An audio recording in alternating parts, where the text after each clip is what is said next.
How are you today? I trust you're doing well. Well. My day is going well, and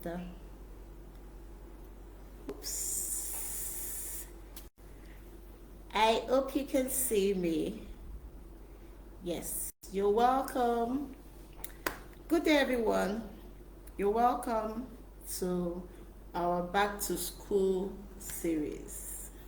So, today we'll be talking about tips for parents as we go back to school. So some schools will be resuming on Monday, some schools have already resumed. And yesterday we talked about tips for teachers. So as a parent, your children are going back to school. What are the things that you need to know? First of all, let's review. Let's ask some salient questions. Are your children changing schools, or are they remaining in the same school? If they are changing schools, what is your reason for changing school? Is it based on the academics, or the environment, you relocated, or you just didn't like the system of the school and you want to try somewhere else? And if they are remaining, that means that you've been satisfied all along, and you feel that that's a very comfortable environment for your child to remain. And then, are all your children in the same school? That's another thing to consider. Are all your children in the same school, or your children are in different schools based on preferences? So, for instance, a school may be favorable for a particular child of yours and not favorable for the other child. Like, I know a parent that once had a special needs child and a younger child who was not special needs. So because of that younger child who was not special needs, the school of both children were changed to a school that was going to attend to the special needs of that other very child. And well, sometimes you don't necessarily have to change both children. You can take the one who needs special extra care to the school that would give you that benefit, and leave the one that doesn't need that special extra care where the child is. Because if being in the other school, what if it's not going to be good enough for the child, right? Yeah. And then if you're changing school, are you changing because, oh, my neighbor said, their children's school, they are doing this, they're doing that, they're doing that, all of that? Or, my neighbor's child has been thriving, has been doing this and doing that. I think I need to change to that school. Every child is different. Yeah, every child is different. Because your neighbor's child is thriving in a school doesn't mean that your child will also thrive in that school. Right? Let's get this straight. This is how important the choice of your child's school is. So what do? You pray about it before you take that strategic decision. Because wherever your child will go, it's always very important to pray about it. Pray about the type of environment, what does the school culture permit, because every school have their own policies and culture. So what if the culture of the school you're changing that your child to will not favor your own child? So these are the things you need to look that. And then about my random thoughts. Finally, on the random thoughts. The grass is not always greener at the other end. It may seem like it's greener at the other end, but it's greener at your own end. And how is it greener at your end? When you water your grass, it will grow and it will be green, right? The same way you're looking at another person's own that it is greener is the same way someone else will look at your own when you put in the work. So what do I mean in essence? It's not so much about the school you take your child to. It's about your own personal investment in your child. 1 minute and I'll be back.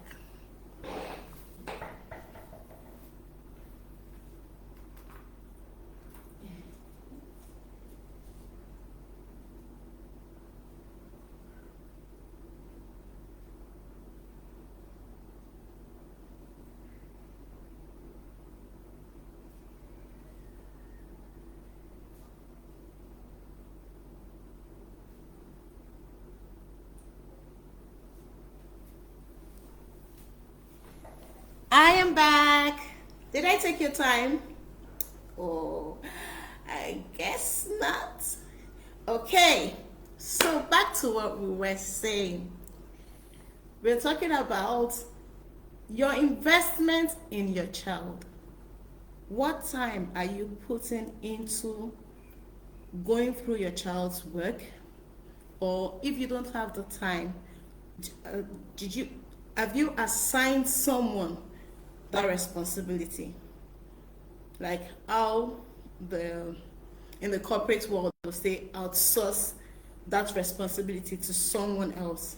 So don't just leave it for school, because there's a role that school plays, and then there's a role that needs to be played at home to build a balanced child. This is very important. Without you doing that watering at home, that grass will not grow green. For instance, let's look at the natural vegetation process, right? Where a grass grows. The rain waters the earth, and the earth produces grass without you putting in extra effort. But for the grass to flourish, you need to put in the extra effort, like the fertilizer and more watering and all that. So that's the same thing with your child, your precious seed. You need to put in that extra work. Aside from what has been done in school, you go through your child's work with your child. You have conversation with your child about what happened in the school and all that, and it would greatly go a long way. That is how you water your own grass, so that someone else will look at it and say that your own grass is greener on your own end. All right, so now let's go deeply into the tips for today. I'm not going to take so much of your time, because I know you are parents and you're so busy, as well as you just want straight to the point thing. What is it? What do you want to tell me? Straight to the point. And I'm here to give you straight to the point. All right, so tip number 1, you already know, school supplies. You're gonna go shopping. Do you need a new footwear? Do you need a new bag?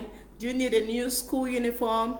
Do you need a new set of books and all that? So you're gonna go shopping for all that, just to get your child ready. But then in doing that, please take note. Your child doesn't have to resume with a new school bag if the old school bag is still okay.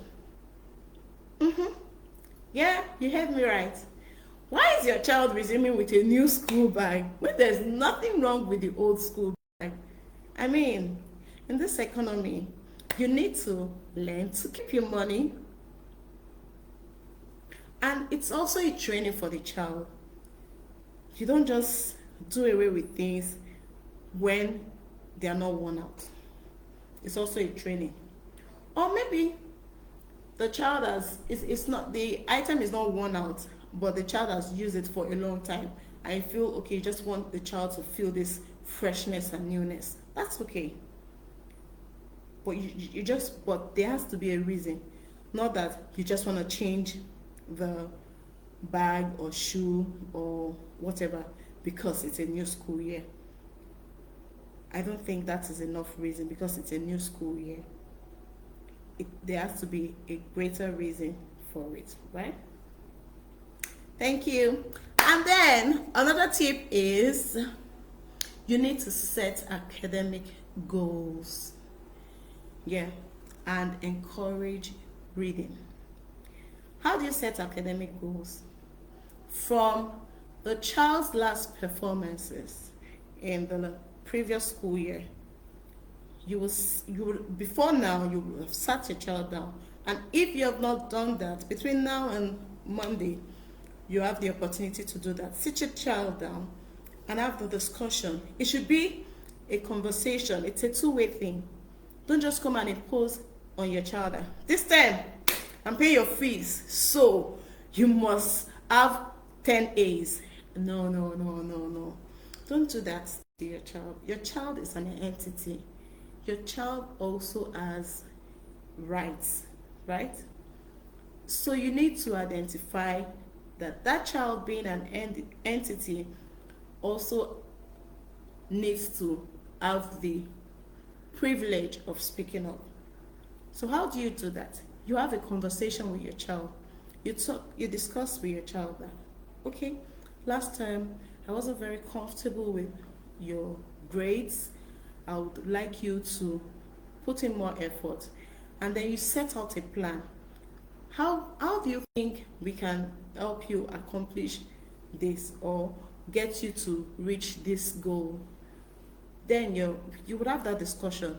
If your child is not able to reason it out, you tell your child, okay, so this and this and this are the things that we are going to do to reach these goals. And then I tell you, once you have this conversation, once your child feels involved in the achievement of the academic goals, your child will put in the effort. And then it's not just enough to have this discussion. You take it a step higher by encouraging your child to read. Set reading goals for your child. So there's something a friend of mine used to do while we were in the university, and that's really got to me. I learned from her. After every lecture, she reads the note. So now she would have heard or listened to the note during lecture. She'll read it after class. That's the second reading. And then in preparation of test, she'll read it again. That's the third reading. In preparation of exams, read it again. So for that particular thing, why won't she ace her grades? Why won't she do extremely well? Because of these steps that she's taking. I learned this from her when we went reading together, studying together for exams and all that. We had the conversation and I learned this from her. And I saw that because she was always having A's. Like, you can't beat her to it. And there's a system to this thing because of what she was doing.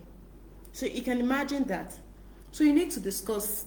The reading part is very important. After having that discussion with your child, you need to encourage your child to read. After every class, have a review of what was learned for that particular topic or subject area or lesson for the day. Have a review. And then you keep going like that. For test, you have another review. For examination, you have another review. Before you know it. One thing about knowledge, it shouldn't just be to pass examination. Once a child understands concepts and it sticks, I tell you, that child knows that thing for life. That child knows that thing for life. So what type of child will you want your child to be? The child that will just learn for examinations and just pass and have good grades, or the child that would have the knowledge for examination and also for life beyond the examination? So that's the second tip, right? Now you need to also establish routines. Very, very important. As a preschool teacher for 3 years, one of the things that we struggled in first term was having our learners to fit into routines. So just imagine your 2-year-olds that just eat and sleep, and that's what they know how to do. They just eat and sleep and play. Eat, sleep, play. They've not gotten used to, okay, you need to sit, you need to play, structured play, you need to, do you understand that kind of thing? So when they come in at the first term, that routine or whatever they've been used to, you need to now start training them into routines. So if this happens with preschool, it happens with every other class. So there is routine in school. A child cannot take lunch during snack time. The child needs to understand that. You cannot take snack during lunch time. Do you understand that? Timely, knowing that there's time for everything. So now if school is putting in the effort to mold the child into routines, the home front should also be able to do that, mold the child into routines. And what are some of the routines that can be done in the home front by parents? It's knowing when to wake up. Knowing that, okay, knowing school days. What day is a school day, right? Your child should know. And then after knowing school day, your child should also know, okay, on this school day, what time am I expected to wake up? What time am I expected to get ready for school? What time am I expected to be in school? You see some children coming to school at odd hours, 9, 10, just because, and when you ask the parents will say, oh, the child did not wake up early, or they slept late last night. That's not so nice. Hello, teacher buddy. Thank you for joining. I see you. All right, so as I was saying, that's not so nice. Why would you not get your child used to a routine? Why would you wait for your child to determine when they will sleep on a school day or during school hours? Or some children will come to school early, like they were woken up early to meet up with school time and all that, and then they get to school and they are told that, oh, please allow him sleep for a while because he didn't sleep early. Now, that's not so nice. You need to start putting your children through routines. There should be a sleep time during school. It's even good for them mentally. It makes there's this science part of it that when the child sleeps for a certain number of hours, the child is mentally alert the next day. So this part, and it also affects the child cognitive abilities or development. So these things are very, very important. When we are talking about routines, you can see what talking about routine is bringing out. Before we talked about academic achievements, right? Setting academic goals. So when you set academic goals and you are not meeting up with routines, don't you think it will affect the academic goals that you've set? Is that not shooting yourself in the leg? So dear parents, you need to set routines for your children. A time to sleep, time to eat. Because if they don't eat at the right time, it can also affect their sleep, affect their rest, and affect how they are ready for school the next day. Yes. Thank you, teacher body. Routines. Children should have routines. Over time, they get used to it and follow through. Definitely. Definitely. Over time. If they can follow, some parents will say, I don't know how you people do it in school. They listen to you guys. Because they know that in school there is a routine. You can't, no matter who you are, you need to follow. That's you okay. So you need to go back to yesterday and listen to the teachers' tips for teachers to understand some of the things, because the teachers will set goals with the child as well as you parents setting your own goals with the child. So the end point is to groom the child into a total and whole being. Then in setting routines, you need to also ensure to help your child's independence. Yeah, you need to help your child's independence. And your parents, I just remembered a situation in my class one time. And then the child, I was telling the mom, because anytime they come to pick the child, the mom comes with extra people. Somebody will carry the bag, somebody will carry lunch bag, somebody will carry. I was just like, Mom, you're spoiling this child. You need to allow this child be independent. And that is very, very important. A lot of parents don't allow their children to be independent.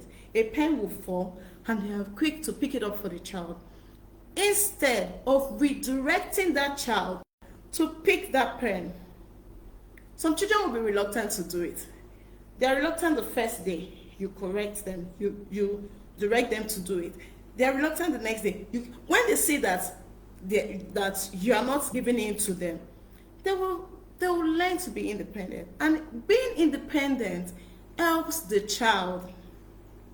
You see, all the run chasing after the child. Come and read your book. Come and read your book. Come and do your own work. Come and do your own work. Once your child is independent, once you've helped your child to achieve independence, you will chase less after the child. Bet me on that. You will chase less after the child. So it's very, very important. As much as we are setting academic goals, we are establishing routines and helping with our child's independence. All right, so the next point is plan for extracurricular activities. This is very important. Some parents just look at, hey, you have to have all A's, or you have to have, what do they call it? You have to ace your Cambridge exams. You have to score A's in your mathematics, science, whatever subject, and they forget the extracurricular activities. We are grooming a whole child, a total child. Total, all of it together. It's part of the child's development, physical development. Are you getting the child involved in sporting activities or games that enriches the child's mind, thinking ability? I see children struggling with mental maths. You're asking them 1 + 2, and they want to start counting it out with counters, or they will look for biro or pencil to count it out before they can do it. No, these are where extracurricular activities comes in. Hello, hi Sylvia, my profitable family member. Hello, Esoko. That's my family. Thank you very much for supporting. Thank you for showing up. I really appreciate. So back to what I was saying. Extracurricular activities, very, very important. You need to engage your child. Extracurricular activities helps build their physical strength, helps with their cognitive development, and also help with their mental. Mental is also part of the cognitive. It helps build or groom the total child. So when I tell people that, I try to explain, okay, so I own a reading club, and I try to explain that it's not just reading, it's reading and enrichment activities. So we're not just coming and everything is book, book, book, book. We are reading, right? And we are learning how to read, not just picking up a book and looking at the book. We are learning the intricacies of reading, the steps that you need to take, how to observe punctuations and all that. These are the little things that are taken for granted during reading. How to observe your environment. Do you know that reading involves observing your environment? So these are the things that we're doing in my reading club. And then the extra part of it is the enrichment activities.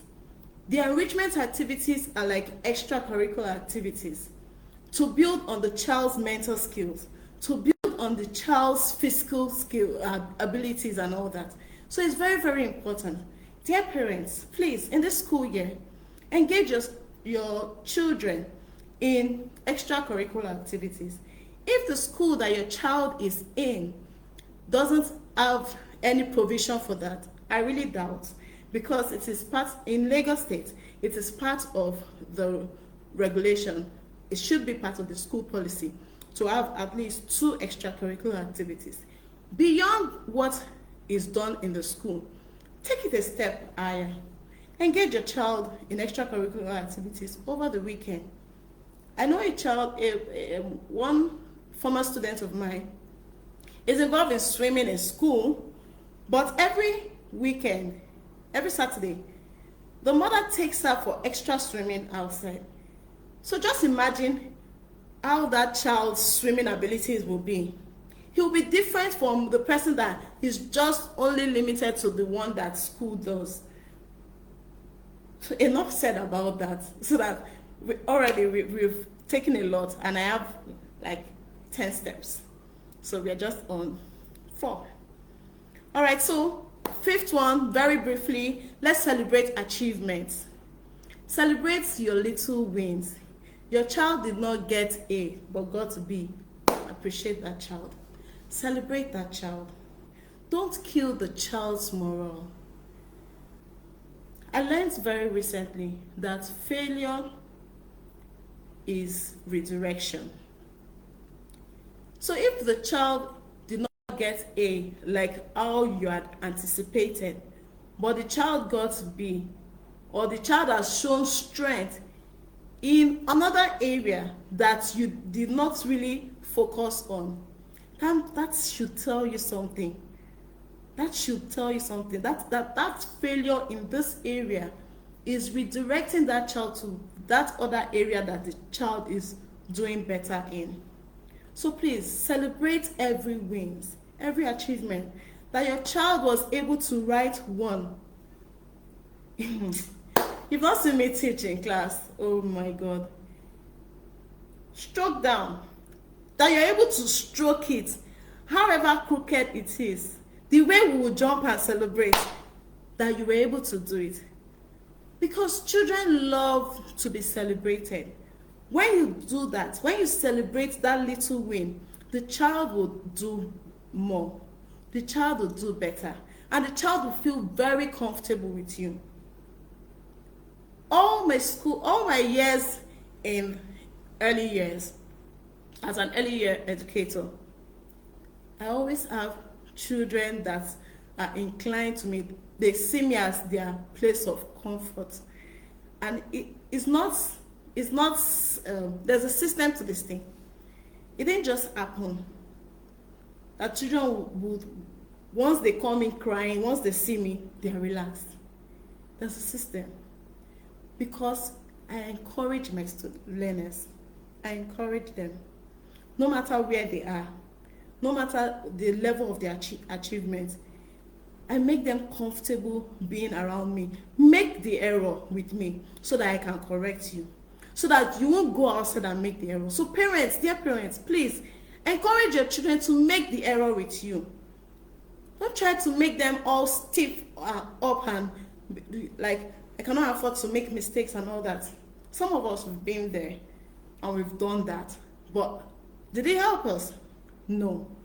So please, this is my candid advice. Then limit screen time. This is linked to routines. You know when we talked about routines? So during school time, you need to encourage your children not to watch TV per se, or if they should. So when we say screen time, some parents will say, they don't watch TV. I don't turn on the TV for them once it's school time. But you give them your phone. You give them tabs, right? That's still screen time. They should know that, okay, it's school time. I'm only allowed to be exposed to screen for 1 hour or 30 minutes per day, or they should know their limits, right? Don't allow them be with phones all day, all through. They want your attention. You just give them phone. Please, I'm busy. Please, I'm tired. Yeah, I know there are times that it can get to you, yeah, and you just need some breathing space. But let screen not be that breathing space. Instead of giving them screen time as breathing space, give them reading time as breathing space. Get them engaged in reading, right? All right, so emphasize health and hygiene. Health and hygiene. Sleeping at the right time, very, very important. And then hygiene, washing of hands. Let it not just be a routine. Let it be a lifestyle. You go to the toilet, you flush after use. Very important. You flush after use. These are things that are emphasized in school. And then sometimes you see, okay, it is in the school culture, in the school policy, you need to always emphasize this to the children and all that. And then new children come into the system. They are not used to that where they are coming from. And you start all over again. But if these things are done both at home and in school, it makes the work easier for everyone. So please, let's emphasize health and hygiene. Flush the toilet after use. Make sure that your environment is clean. Don't spill water on the floor. Or if you accidentally spill water on the floor, clean it up. When you're eating, when you're done, clean up your mess and all that. Ensure that it becomes a lifestyle and not just a routine that is done once in a while. All right, so next point is review school policies. We talked about some people that may want to change schools and all that. If you're changing school, fine. You need to know what is the policy of the school. The policy of the school may not be the same as the policy of there are some basic policies, right? But then there are some policies that are specific to a particular environment, or there's a culture that a particular school environment imbibes. So you need to review. Has there been a change? Has there been an update on the policies here and all that? These are the things you need to check. What does the school policy say about making of hair or dressing or on food and all that? There's a school that does not allow children to bring fizzy drinks, right? But some other schools don't really care. It's not in the policies. Some schools, you must drink water. The only days you are allowed to bring like Ribena or any kind of drink is only on sports days. But once it's not sports day, you're not allowed to bring that. It has to be just water. So you see, these are things you need to review, you need to look into. And then you need to also meet with the children, with the teachers of your children. Get to know who would be teaching my child for the next year. Get to know the person. You get to understand what the person wants to achieve with your child, so that you can know how best to help the person from your own end. So when you get to meet the teacher, it's very, very important to get to know the teacher's name so that you can relate. One of my students, they use my name to make the child do things at home. Oh, we'll tell Miss Mary, the child will comply. We'll tell Miss Mary, the child will comply.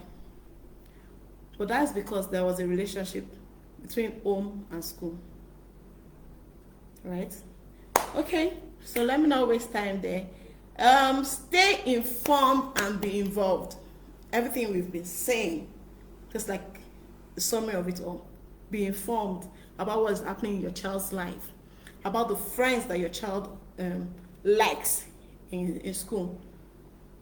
What type of friends does your child like? What are their attributes? What are their characteristics? What type of family did they come from and all that? That's staying informed. Or what are the things that are happening in the school? Why is my child not happy today? My child came home today not happy. My child came home today overly happy. What happened? Just be involved. Get to speak. Get to talk with your children. Get to know what's going on with them. Let them be comfortable talking with you about the things that are happening around them. That's the only way you can help them. Because if they are not comfortable talking with you about these things, once they know that it's just, or when you ask them, nothing, we were just there, because that relationship was not even there. They'll just say nothing really happened. School was school. School was school, or school was fun. What was the fun in school? What part of school was fun for that child? So these are the things you need to, when we talk about be informed and be involved, you need to be informed about the things that are happening in the life of your child. And you need to be involved. The child needs to know that you care about it. You're not just getting the information, then tomorrow you now use it against the child. Is that not how you went and stepped on somebody's toes? Then you don't want to be using it against the child. Like, well, that child gave you that information so that you'll be involved. Okay, if the child stepped on somebody's toes today, why did you step on the person's toes? That is you trying to be involved. You're not asking questions. Why? Did the person do something, or was there a particular reason and all that? In your inquiry, the child will become comfortable with telling you what happened. Maybe it was a form of self-defense. You never can tell. Maybe the child was in a bad mood. Then you need to address, why were you in a bad mood? Or even if you're in a bad mood, there are better ways to do things. This is you getting involved. So that when there is now a critical case, you'll not be so absent from your child's life. Right? And then finally, stay positive. Stay positive. No matter what, you need to be positive. You need to daily affirm what you want to see in the life of your child. You need to also teach your child. Some children are afraid to fail. Let me not even try it, because I don't want to fail, so it's better I don't even try it at all. Some children are like that. So how can you as a parent influence that child to try whether or not they will fail? It's by you, firstly, staying positive. Then you can now translate that positivity into your child. Right? I hope we found value in everything that has been said today. We've actually taken more time than we planned to, but don't worry, we're all good. Thank you very much for staying tuned. Thank you for joining. I can see, oh, Sister Rita, it's been ages. Thank you, thank you, thank you. Thank you for joining. So this is transmitting both on Instagram and on Facebook, right? Thank you very much. If you have any questions, please reach out to me. I'm here to guide you on things to do, extracurricular activities, how to relate with your child, and all that. I'm here for you, right? Why am I the millennial teacher if I will not be here for you? All right, dear parents.